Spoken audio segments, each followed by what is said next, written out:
Room on the Broom by Julia Donaldson and Axel Scheffler.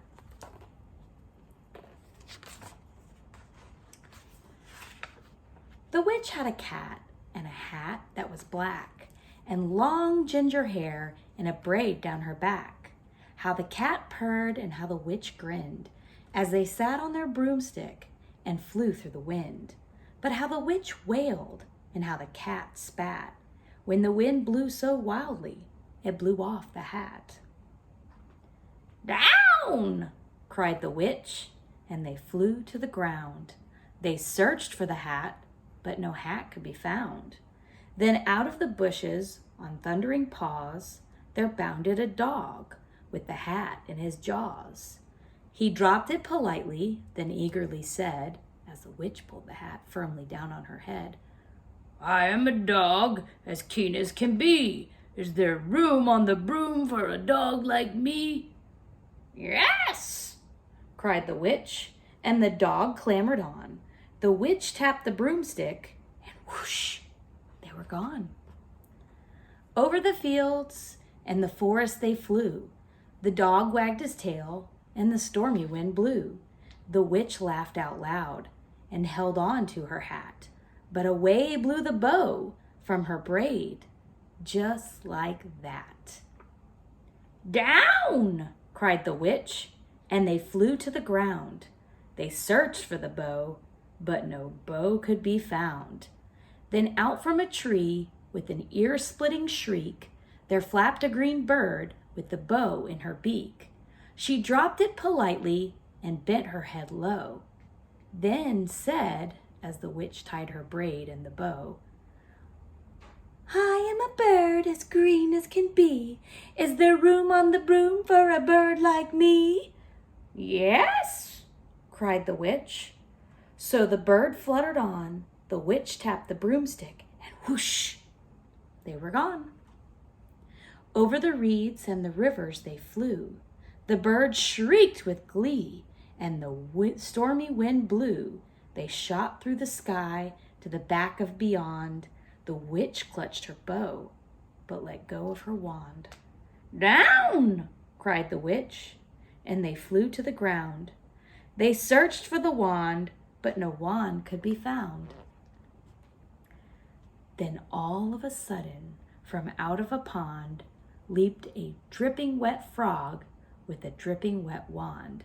He dropped it politely, then said with a croak, as the witch dried the wand on the fold of her cloak, "I am a frog as clean as can be. Is there room on the broom for a frog like me?"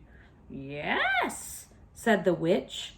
So the frog bounded on. The witch tapped the broomstick, and whoosh, they were gone. Over the moors and the mountains they flew. The frog jumped for joy, and pap, the broom snapped in two. Down fell the cat and the dog and the frog. Down they went tumbling into a bog. The witch's half broomstick flew into a cloud, and the witch heard a roar that was scary and loud.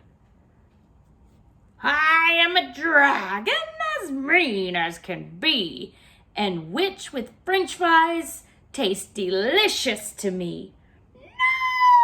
"No!" cried the witch, flying higher and higher.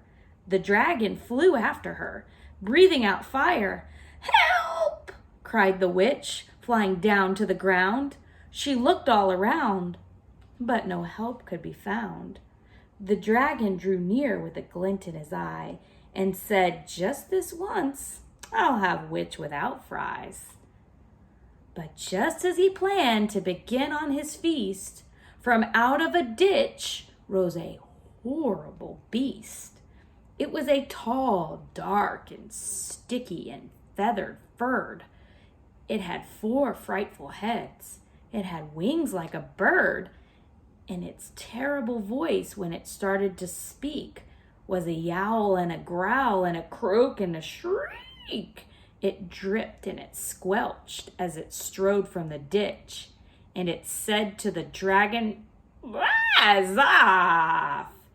That's my witch!" The dragon drew back, and he started to shake. "Oh, I'm sorry," he sputtered. "I made a mistake. It's nice to meet you, but now I must fly."